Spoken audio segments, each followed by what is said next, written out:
Have you ever wondered why some businesses fail while others succeed? Unfortunately, most businesses fail. In fact, studies indicate 70% of startups never make it to their fifth year.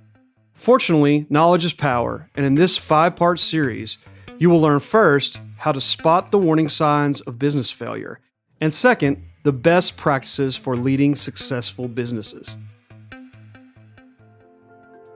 It is my pleasure to introduce Patrick Finneran. Pat has over 34 years of business leadership experience, ranging from entrepreneurial work with private equity firms to large-scale enterprise management. He is a retired Marine Corps officer and Vietnam combat veteran. He is the president of Accelerated Performance Solutions, a business consulting company. Pat is the former CEO at Saberliner Corporation and is a retired senior executive at the Boeing Company.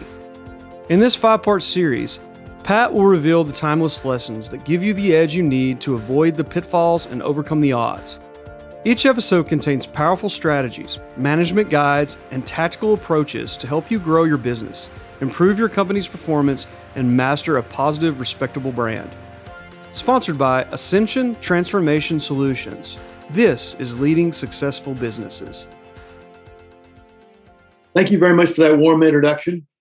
I've been very fortunate to have experience or seen a large number of organizations, most of which have been very successful.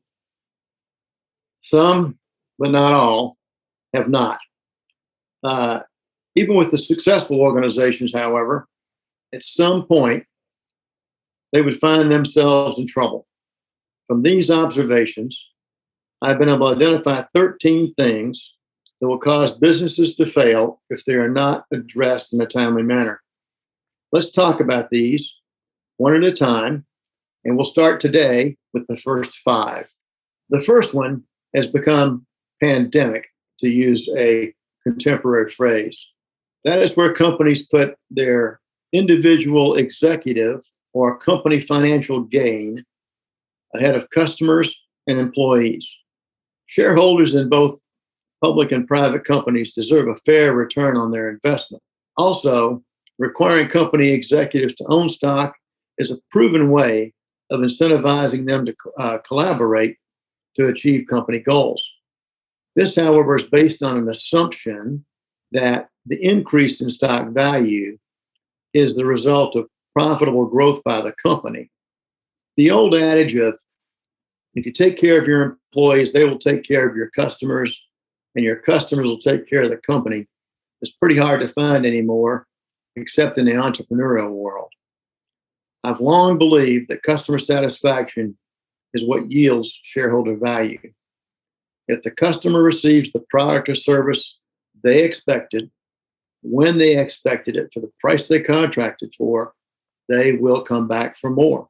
And they will advocate for your company. And they're also willing to pay a premium price if they perceive great value. Unfortunately, today, way too often, these proven fundamentals have been replaced by something called financial engineering. It started with the concept of RONA about 25 years ago. RONA is return on net assets. And so by reducing net assets, the return goes up, stock price goes up, and the CEO and the C-suite cash in on their performance stock incentives, while the company is gradually losing value.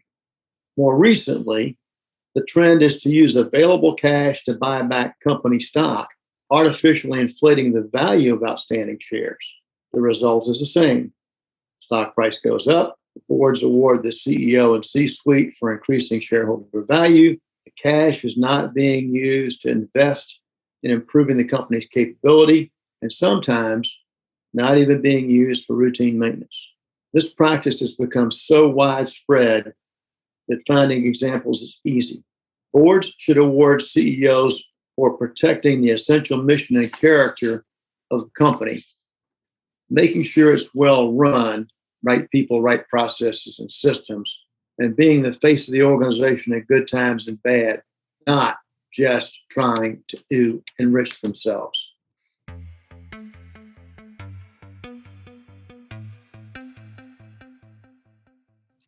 The second thing that'll cause you to fail, an organization that is not aligned with either its products or its customers.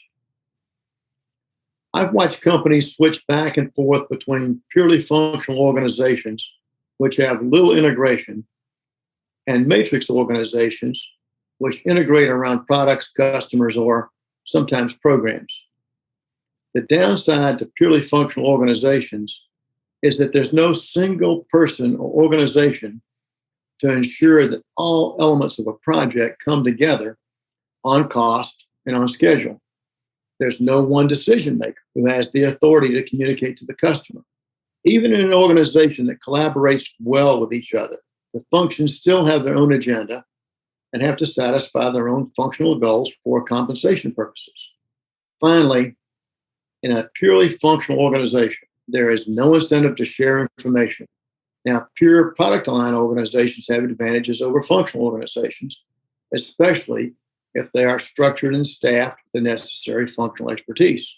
The downside here includes unrealistic autonomy. Unless it's a small business with one product, then a purely operational or purely product aligned organization also has flaws. What I've found is that a well-structured matrix organization is the most effective. Essentially, it brings the best of the other two organizational structures to the product and to the customer. In a classic matrix organization, the functional organizations provide trained, qualified people to meet the program or product aligned organization staffing needs. They may also be a valuable resource to estimate what those staffing needs are based on the scope of work. Second, they provide robust, proven processes for the functional tasks. Finally, they provide tools, whether that be automated systems, planning tools, resource management tools, or physical tools related to the product. The program or product aligned business is fully responsible to integrate these resources into a coherent, effective team to meet the customer's requirement. The best program product aligned organizational structure follows the work breakdown structure, that is the requirements flow of the product or service that's being delivered. And it's organized along the same lines as the product itself. Let's use an airplane, for example. The whole airplane would be a level 1 system. A level 2 system would be the major aircraft components, the avionics, the weapon systems, the engines. Level 3 would further divide the aircraft into logical workspaces, forward fuselage, cockpit, aft fuselage, etc. Now, if that is the workflow, then the organizational structure ought to reflect that. So level 1, the entire aircraft, would be the program manager and leadership team.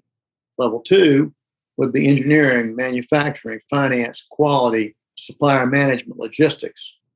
And then level 3 and below would be the integrated product teams, the multidisciplinary teams with the required skills to do specific tasks. In my experience, I've watched functional and pure program organizational structures fail, but I've seen the power of a well-structured matrix with clear responsibility, accountability, and authority at every level. And examples of this would be things like the F-18 E&F development program. The F-18 E&F is the most recent version of the F-18's family of airplanes. The program was aligned, just like we talked about, with integrated product teams 7 layers down during development. Every one of those product teams had essentially the same responsibility as the program as a whole, talking about cost, schedule, quality, and technical performance. Using this kind of organizational structure, where the physical organization was aligned with the work breakdown structure, we were able to complete the development and test of this airplane on cost and on schedule. To the best of my knowledge, the only major DoD program to have done so. And in 1999, were awarded the Collier Trophy for the most significant achievements in aeronautics and astronautics. The system works. The third reason you could fail is not understanding what business you're in who your real customers are, who your real competitors are, and what they're doing. Too often, businesses define themselves way too narrowly. For example, if the Pennsylvania Railroad had understood that its mission was to safely move people from point A to point B, they would have evolved into the Pennsylvania Airline and still been in business. When FedEx first started, they were breakthrough because they were in the logistics business. And then Amazon came along and changed the game. They are in the total service provider business. They take your order, locate your product, deliver it in record time with a satisfaction guarantee. Another example is the military aircraft companies. They've evolved into defense systems companies, and airplanes have evolved from airplanes into weapon systems. These consolidations that have occurred in the aerospace business are evidence that companies who saw the future and positioned themselves to be capable of meeting the needs are still around. The other great names in aviation are Prolog. Many legacy companies still contribute either in a support role or through the capabilities they brought to the acquiring companies. Boeing today, for example, consists of North American Aviation, McDonnell Douglas, Hughes, Jeppesen, Piasecki, and Stearman. Boeing was that company that saw the future and positioned itself to be the integrator.